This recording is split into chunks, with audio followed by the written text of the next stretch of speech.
व्याख्यान में आप सबका स्वागत है। पिछले व्याख्यान में हमने अभिलेख और समुद्रगुप्त के प्रयाग स्तंभ अभिलेख से संबंधित सामान्य जानकारी प्राप्त की थी। आज हम इस अभिलेख के आगे के कुछ पद्यों का अध्ययन करेंगे।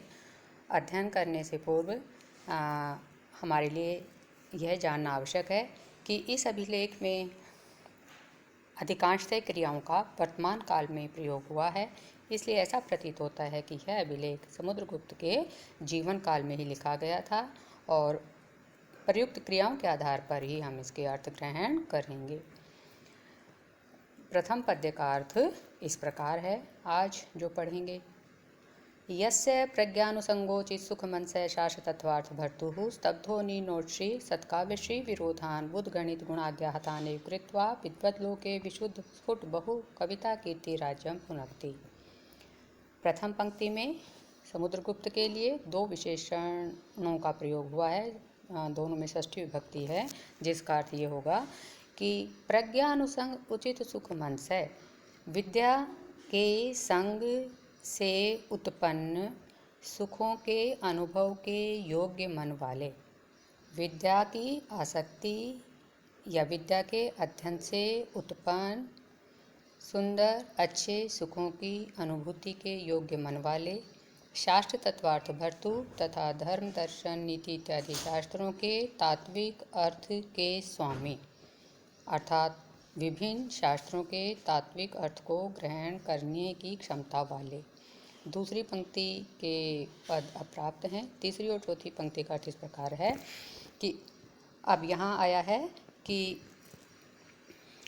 पहले जो पंक्ति में हमने देखा समुद्रगुप्त के मानसिक और भौतिक गुणों का उल्लेख हुआ है, और तीसरी और चौथी पंक्ति में उनके यश का या उनके सृजनात्मक काव्य क्षमता का उल्लेख किया गया है कि जो क्या करते हैं समुद्रगुप्त अपने जीवन काल में क्या कर रहे हैं। सत्काव्यश्री विरोधान बुद्ध गणित गुणाज्ञाताने कृत्वा, श्रेष्ठ काव्यों की शोभा के विघातक जो दोष तत्व होते हैं उनको विद्वत वर्ग के या विद्वानों के द्वारा सिखाए गए गुणों की आज्ञा से आहतान कृत्वा, क्षीण करके या गुणों के ज्ञान से क्षीण करके।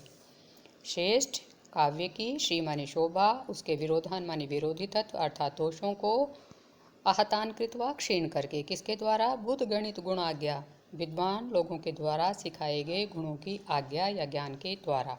विद्वत लोग के विद्वानों के लोक में या विद्वानों के समूह में विशुद्ध स्फुट बहु कविता कीर्ति राज्यम पुनक्ति, शुद्ध और स्पष्ट अर्थ से युक्त अनेक प्रकार की कविताओं की रचना से प्राप्त यश रूपी राज्य का उपभोग करते हैं। यहाँ पर आया क्योंकि उन्होंने दोषों का परिहार कर दिया था, दोषों को दूर कर दिया था और उनके काव्य में बहुत सारे गुणों का समावेश हो गया था, इसलिए उस काव्य रचना को विद्वत वर्ग में बहुत पसंद किया जाता था, उसकी प्रशंसा की जाती थी, इससे उनको अनेक प्रकार का यश मिलता था। तो काव्य जो है वो शुद्ध और स्पष्ट अर्थ से युक्त था तथा काव्य रचना एक या दो न होकर अनेक थी। तो इस तरह से विशुद्ध और स्पष्ट अनेक प्रकार की कविताओं से प्राप्त कीर्ति रूपी राज्य का वे उपभोग करते हैं। यहाँ वर्तमान काल में ही क्रिया का प्रयोग हुआ है। यहाँ पर कविता कीर्ति पर राज्य का आरोप किया गया है, इसलिए रूपक अलंकार है। अगला जो पद्य है वो संपूर्ण रूप में प्राप्त है, उसका अर्थ हम देखेंगे। आर्यो हि इत्युपगुह्य भाव पिशुनैरुत्कर्णितैरोमभिः सभ्येषु उच्छ्वसितेषु तुल्यकुलजम्लान् आनन्द उद्वीक्षित स्नेह व्याकुलितेन बाष्पगुरुणा तत्वेक्षिणा चक्षुषा यः पित्राभितो निरीक्ष्य निकलां पाहि एवं उर्वीम् इति। निकलां पाहि एवं उर्वीम् इति।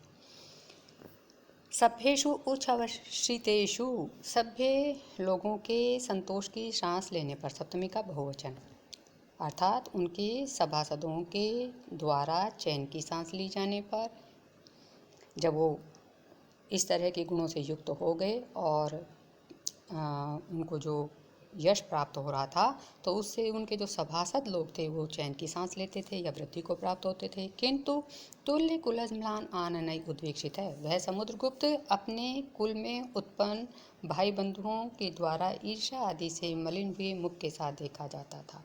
अर्थात सभी लोग तो उनको देखकर प्रसन्न होते थे, उन्नति को प्राप्त होते थे, संतोष की सांस लेते थे, किंतु उनके स्वयं के कुल में उत्पन्न जो उनके भाई बंधु थे वो ईर्ष्या आदि के कारण मलिन मुख के साथ उनको देखते थे।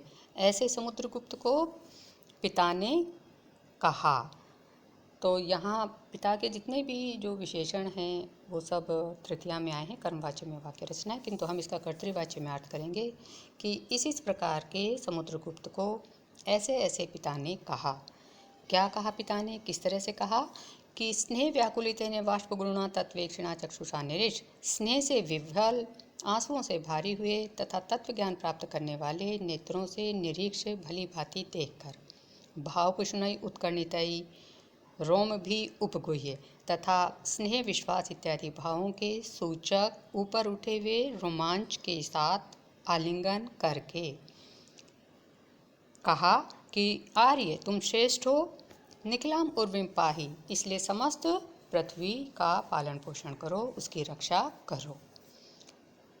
यहाँ हमने देखा कि पिता के द्वारा जो राजकार्य का उत्तरदायित्व सौंपने की इच्छा इस पद्य में प्रकट की गई है वह पुत्र मोह या आसक्ति के कारण न होकर उनके श्रेष्ठ गुणों, श्रेष्ठ मानवीय और शासकीय गुणों के आधार पर प्रकट की गई है, जो सर्वथा उचित है, क्योंकि संस्कृत काव्य शास्त्र में कहा गया है गुणा पूजा स्थानम गुणेषु न च लिंगम न च वय।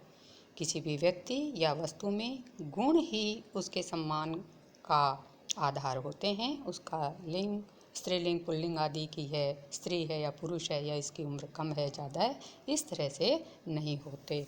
अतः यह पद्य एक अच्छे शासक के गुणों को प्रकट करता है कि किस तरह हमें शासक में गुणों के आधार पर ही उसकी नियुक्ति करनी चाहिए, इसलिए यह महत्वपूर्ण है। आज इतना ही, शेष पद्यों के अर्थ हम आगे के व्याख्यान में प्राप्त करेंगे। आप सभी कुशल रहें। जय तु भारतम।